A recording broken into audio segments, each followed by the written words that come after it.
ప్రభుత్వానికి లేఖలు రాసే సంస్కృతిని పరిచయం చేసిన నేత బండారు దత్తాత్రేయనని ముఖ్యమంత్రి చంద్రబాబు అన్నారు.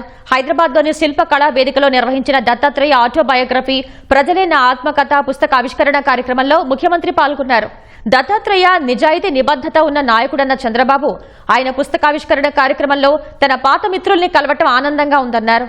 40 ఏళ్ల జీవితాన్ని నెమరవేసుకున్న భావన కలిగిందని అభిప్రాయపడ్డారు. ప్రాంతాలు వేరైనా తెలుగు జాతి ఒక్కటేనని, భారత్ నెంబర్ 1 గా అయ్యే రోజులు తొందరలోనే ఉన్నాయని వ్యాఖ్యానించారు.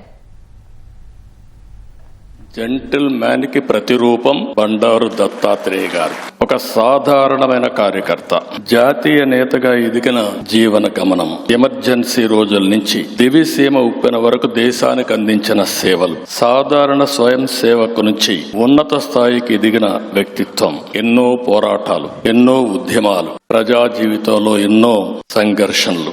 దత్తాత్రేయ గారిది పేరుకు హిందుత్వం, ఆయన మతం భారతీయం, కోరుకునేది జనాహితం, అనుసరించేది లౌకికవాదం, పాటించేది మత సామరస్యం.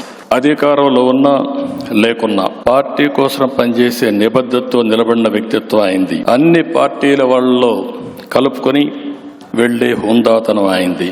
అందుకే ఉన్నత స్థానంలో ఉన్న ఎప్పుడూ సాధారణమైన కార్యకర్తగానే ప్రవర్తిస్తూ ఉంటారు.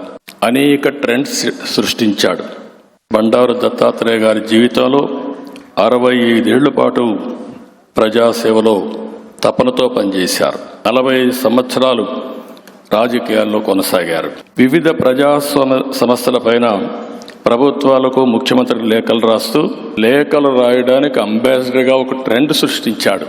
ఈ రోజు 2 రాష్ట్రాలు, తెలంగాణ రాష్ట్రం, ఇంకో పక్క ఆంధ్రప్రదేశ్ రాష్ట్రం. నేను ఎక్కడున్నా మిమ్మల్ని అందరినీ మనందరం కూడా చేయాల్సింది. తెలుగు జాతి ఒకటే, ప్రాంతాలు వేరు కావచ్చు. అదే సమయంలో మనందరి ధ్యేయం తెలుగు జాతిని ప్రపంచంలో నెంబర్ 1 స్థానానికి పెట్టడమే మనందరి యొక్క ఆలోచన.